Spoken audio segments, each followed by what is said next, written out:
सोचिए आपने पढ़ाई पूरी कर ली है, डिग्री आपके हाथ में है, लेकिन नौकरी नहीं है। यही हकीकत है आज जम्मू कश्मीर के लाखों युवाओं की। सवाल है आखिर ऐसा क्यों है। नमस्कार दोस्तों, आज हम बात करने जा रहे हैं जम्मू और कश्मीर में बढ़ते बेरोजगारी संकट की, जहां पर शहरी इलाकों में युवा बेरोजगारी राष्ट्रीय औसत से लगभग दोगुनी हो चुकी है।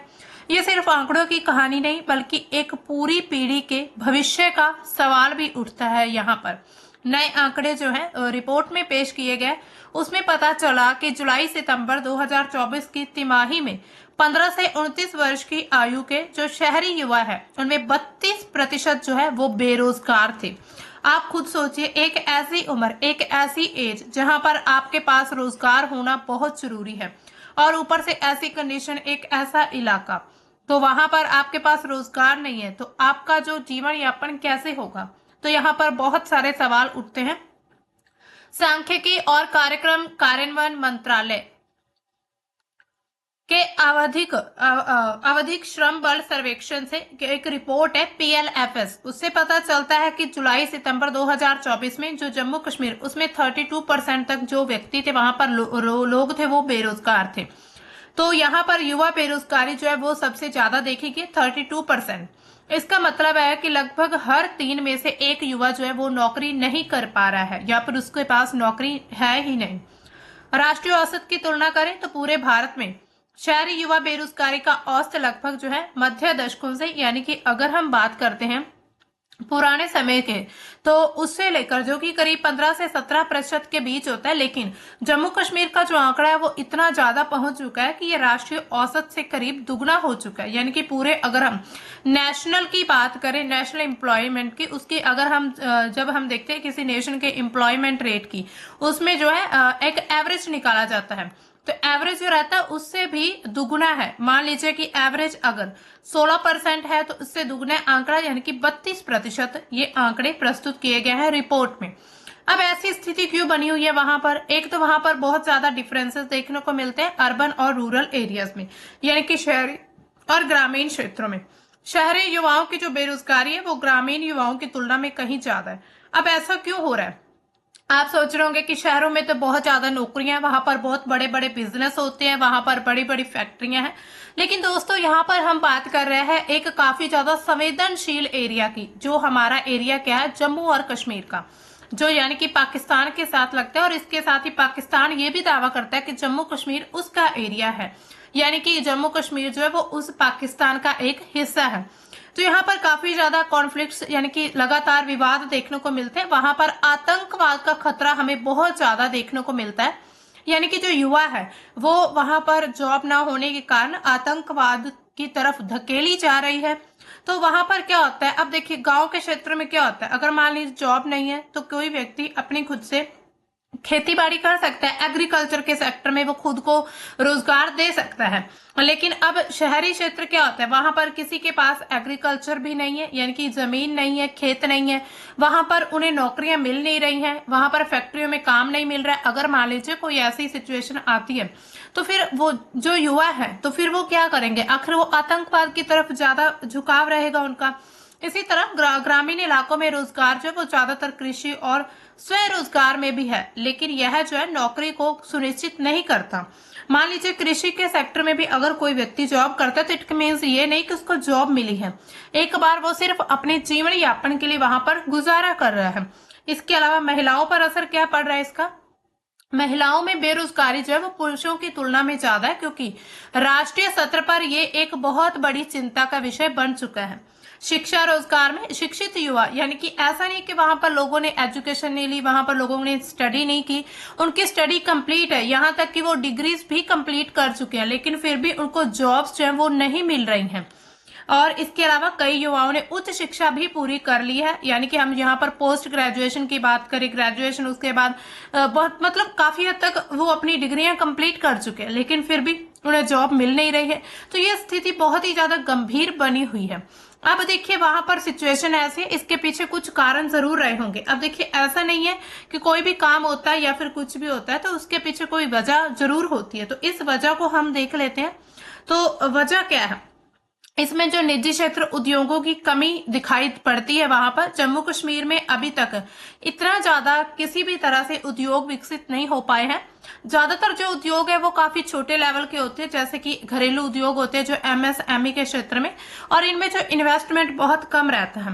वहां पर पर्यटन, हस्तशिल्प पर आत्मनिर्भर अर्थव्यवस्था होने के बावजूद भी वहां पर बड़े कॉर्पोरेट्स, मैन्युफैक्चरिंग कंपनीज जो यूनिट्स वहां पर एब्सेंट देखने को मिलती है। इसकी वजह से वहां पर नौकरियां नहीं मिल पा रही। नए इंडस्ट्रियल यूनिट जो है रजिस्टर हो रहे हैं, लेकिन जल्दी ऑपरेशनल हो पाते हैं या नहीं, इससे क्या होगा, जिससे रोजगार नहीं मिल पा रहा उनको। इसके अलावा स्किल मिसमैच हो रही है, यानी कि जो युवा है, यानी कि शिक्षित युवा, उनकी संख्या बहुत ही ज्यादा है। लगभग हम देखें 3 लाख, 3.5 लाख करीब जो है शिक्षित रोजगार वहां पर रजिस्टर्ड है जॉब्स के लिए, लेकिन उनकी जो एजुकेशन है वो बाजार की जरूरतों से मेल नहीं खाती।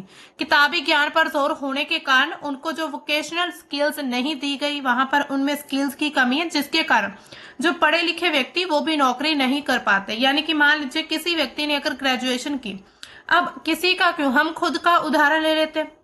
अगर हमने ग्रेजुएशन की, हमने पहले स्कूलिंग की, फिर ग्रेजुएशन की, उसके बाद पोस्ट ग्रेजुएशन किया, अब हमें जॉब नहीं मिल पा रही। अब मान लीजिए किसी ने घरेलू उद्योग कोई भी ओपन किया, जैसे कि वहां पर जो कपड़ा बुनने का कोई भी उद्योग होता है, अब हम लोग क्या सोचेंगे कि हम इतनी ज्यादा पढ़ाई लिखाई करके अब हम कपड़ा उद्योग में काम क्यों करें। हम तो ये डिमांड करते हैं कि हमने इतनी स्टडी कर ली, अब हमें बहुत बड़ी सी कोई ऑफिसर वाली जॉब, कोई ऑफिस की जॉब मिलनी चाहिए। तो इसी तरह लोगों में क्या, स्किल की कमी होने के कारण वहां पर उनको नौकरी नहीं मिल रही। इसके बाद सरकारी नौकरियों पर अत्यधिक निर्भरता, यानी कि जो प्राइवेट सेक्टर होते हैं वो कमजोर होने के कारण जो युवा है, मुख्य रूप से ज्यादातर लोग क्या करते हैं, गवर्नमेंट जॉब की तरफ ज्यादा भागते हैं। तो लेकिन सरकारी पद जो होते हैं, यानी कि अगर हम गवर्नमेंट जॉब्स की सीट्स देखें तो काफी लिमिटेड रहती हैं, और जितनी भी उनकी प्रोसेस रहता है जॉब्स का, उसमें काफी देरी होती रहती है। तो हजारों जो युवा है वहां के, जो यंग जनरेशन है, एक पद के लिए आवेदन करते हैं, जिससे बेरोजगारी लगातार बढ़ जाती है। इसके अलावा वहां पर जो अर्थव्यवस्था है वो भी कृषि के सेक्टर में काफी पिछड़ी हुई है। बुनियादी ढांचे की कमी देखने को मिलती है, क्योंकि वहां का कुछ जियोग्राफिकल लोकेशन, वहां का इन्वायरमेंट कुछ ऐसा है। इसके अलावा वहां पर कनेक्टिविटी की समस्या भी बनी हुई है। लंबे समय से चली आ रही अस्थिरता ने भी निजी निवेश को बहुत ज्यादा प्रभावित किया है। इसके अलावा महिलाओं के लिए क्या क्या बाधाएं आ रही हैं, सामाजिक मानदंड, देखभाल कार्यों की जिम्मेदारी उनको दी जाती है, कौशल की कमी, यानी कि महिलाओं को भी स्किल काम नहीं सिखाए जाते या स्किल एजुकेशन नहीं मिलती। इसके अलावा महिलाओं की तरफ ये देखा जाता है ये सिर्फ घर संभालने के लिए बनी होती है, यानी कि जॉब या फिर कोई और काम नहीं कर सकती हैं। तो ऐसी एक स्टीरियोटाइप जो सोच बनी होती है, कॉन्सेप्ट पहले से ही होते हैं, तो इसी वजह से महिलाओं में काफी ज्यादा मुश्किलें देखने को मिलती हैं। शहरी महिला की बेरोजगारी अगर हम देखें तो 28 से 53% तक पहुंच चुकी है, जो कि राष्ट्रीय स्तर पर सबसे ज्यादा है। इसके अलावा ऐतिहासिक राजनीतिक कारण भी रहते हैं।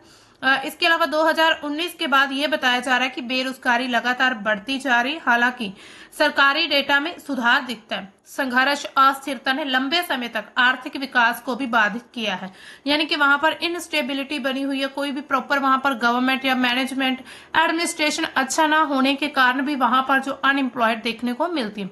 इसके अलावा क्या है, गवर्नमेंट ने वहां पर एक मिशन युवा शुरू किया था। अब देखिए मिशन युवा क्या है। तो इस योजना की तैयारी 2024 के अंत में शुरू हुई है, जिसमें जनवरी 2025 में बड़े पैमाने पर एक बड़ा सर्वे किया गया। सर्वे में 1 करोड़ से ज्यादा लोगों की जानकारी इकट्ठा की गई, ताकि जो उद्यमी है, यानी कि जो काम करने के इच्छुक है, उनकी पहचान की जा सके। और योजना को 28 जून 2025 को मुख्यमंत्री उमर अब्दुल्ला ने श्रीनगर में SKICC में लॉन्च किया था। पहले मिशन यूथ नाम की एक योजना थी, 2021 के आसपास इसको चलाया गया था, लेकिन नई योजना जो है ये उद्यमिता पर ज्यादा फोकस करती है कि किस व्यक्ति को जॉब की नीड है, किसको काम की जरूरत है, उसकी तरफ ज्यादा ध्यान रहेगा। इस मिशन युवा का जो उद्देश्य क्या है, जम्मू कश्मीर को उद्यमिता, स्थायी रोजगार का हब बनाना, युवाओं की जो सरकारी नौकरी की इच्छा उसकी बजाय उनको स्वरोजगार देना। इसके अलावा उनको अपने काम, यानी कि स्किल एजुकेशन की तरफ, स्किल वर्क की तरफ प्रोत्साहित करना। क्षेत्र की जो सांस्कृतिक, आर्थिक, प्राकृतिक संभावनाएं हैं उसका उपयोग करके नवाचार को बढ़ावा देना। इसके अलावा शिक्षित बेरोजगार युवाओं के लिए कौशल विकास और वित्तीय सहायता प्रदान करना भी एक इनका उद्देश्य था। इसका लक्ष्य क्या रखा गया था? करीब 1.5 लाख नए उद्यम जो है वो स्थापित करने।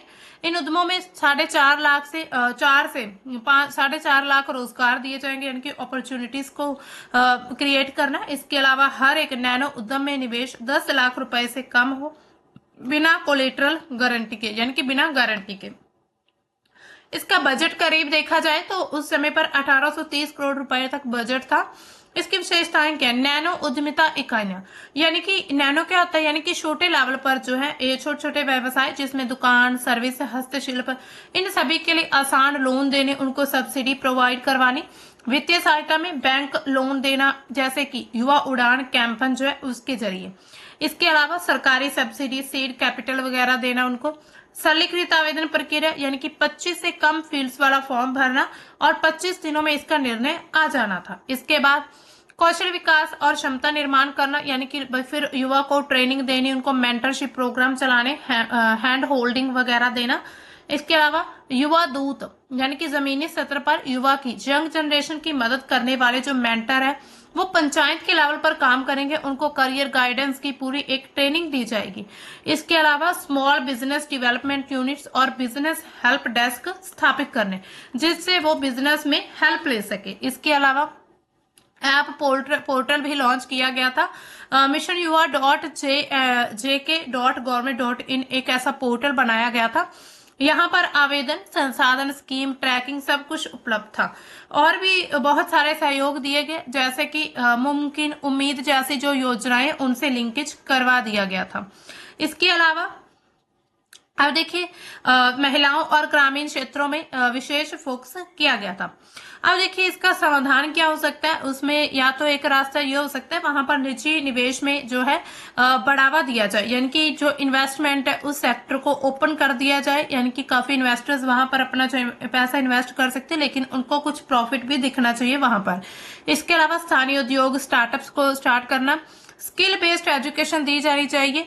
युवाओं को सिर्फ सरकारी नौकरी के बजाय नए करियर की तरफ भी प्रेरित करना। ऐसा ना हो कि उनको सिर्फ गवर्नमेंट जॉब की तरफ ही उनका जो माइंड है पूरा उधर ही फोकस करे, यानी कि उनको ऐसी एजुकेशन, ऐसी ट्रेनिंग, ऐसी उनके मन में जागरूकता होनी चाहिए कि कोई भी हमें जो है काम कर रहा है, यानी कि हमें रोजगार मिलना है, चाहे वो बिजनेस में हो, चाहे फिर किसी स्किलिंग वर्क में हो, या फिर किसी गवर्नमेंट जॉब में हो। तो दोस्तों जम्मू कश्मीर का युवा जो है ये समस्या नहीं, समाधान है। बस जरूरत है इनको सही नीतियों और सही अवसरों की। अगर समय रहते कदम नहीं उठाए गए तो ये जो बेरोजगारी संकट एक बड़ी सामाजिक चुनौती बन सकती है, फिर युवाओं का भविष्य पूरी तरह से खतरे में पड़ सकता है। अगर आपको ये वीडियो जानकारी पूर्ण लगा हो, लाइक करें, शेयर करें और ऐसे ही गंभीर मुद्दों के लिए चैनल को सब्सक्राइब जरूर करिए। कमेंट में बताइएगा आपके हिसाब से बेरोजगारी का सबसे बड़ा कारण क्या है भारत में।